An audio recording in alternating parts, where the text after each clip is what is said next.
You know what else is a great minimalist plain game on iOS? Is Downwell. Mm-hmm. That was a segue. Good job, Dustin. Thank you. A bunch of us have been playing Downwell. Who has not? Have you played not, it no. at all? You haven't played it at all. Okay, Marty, tell me about Downwell. Give me the gist. Downwell is a real neat Japanese indie game that is. It's just. It reminds me of a very twitchy Spelunky.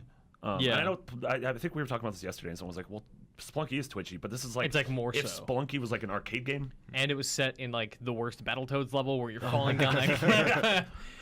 I'm done. I don't. But it's also it's got like elements of ridiculous fishing on iOS and the Binding of Isaac. Yeah, and almost like a bullet hell, like Ikaruga, where you have to really pay attention to the colors, like Ikaruga or Yeah. Outland, where depending on an enemy's color, you can either land on them and be fine, or you're Or gonna they land on will them and be stab hurt, your feet. or they're passive until you shoot them. So it's one of those things. Like very quickly, I was like, "Oh, I'm just gonna shoot everything that's going on Yeah. below me," and then you realize there's certain enemies that are fine until you shoot them, and then you're like, "Oh, That's wait, funny. I haven't got that far. yeah," and you're like, "Oh, I have to actually now be conservative." Yeah. It's all about too, like those big mega combos of kills going in together, and like all the power ups. Like, it gets frantic. It gets crazy Yeah. when you're playing it. And like And it's like a very pixel art kind of game. Yeah, too, like very kind of monochrome. it's very Commodore simple. 64 looking. Yeah. Like, you know. like minimalist visuals, minimalist controls, just like it is pure gameplay. And what they have is really, really strong because the premise is just you are a little dude with rocket boots falling down an infinite hole. And the deeper you get, the harder the enemies get, the more interesting and complicated the levels and the traps get. And you find new weapons along the way. You can stop at stores along the way and Yeah. buy new stuff like It Spelunky. kind of made me think of Vertical Mega Man.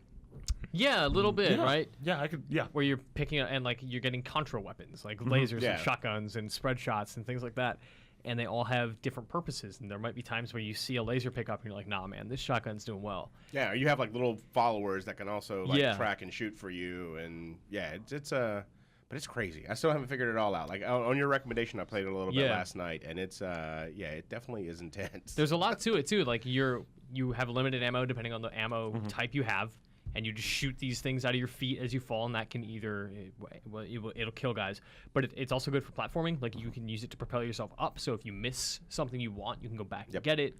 I really love that the ammo system works. Like you have to land on something, like whether you stomp on something's head or stop moving and land on a platform. Like that is what refills your boots. And then like it just means you have to either stop, which I thought would be annoying. Right. But it ends up being like really useful to be like, okay, I'm gonna drop on here and I'm gonna punch right through it and keep going. And stuff like that. It just works. It feels really good. The game is so fast and so frantic and so fun. Yeah, it is one of those games where the more you play, you start like getting into a zone, and you're sort of like your eyes gloss over. Well, exactly it, and- right? Yeah. You start getting like these blinders Yeah. on, then all of a sudden all you're seeing is the screen now. Your yeah. peripheral vision is Yeah. totally gone because it is done in it's not a widescreen style. It's done in a vertical style. Yeah, because it's also a mobile game, so it's like you Yeah. hold your phone in a normal way. And I don't love the controls on mobile. Like Yeah, it's I agree. it's the digital D-pad thing. Like there's Gotcha. left and right, Haven't and played it on mobile. and it's fine. Like it works, but it's on a keyboard. It's much better. And like this is the rare game like Super Meat Boy where like, a controller is ideal. Yeah. I Yeah, play completely using agree with keyboard.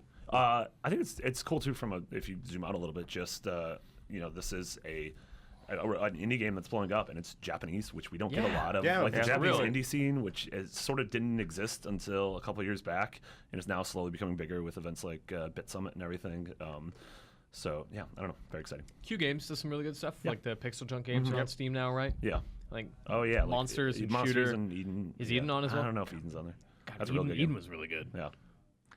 This game sounds like it must be setting off all the collies around the world. What's that?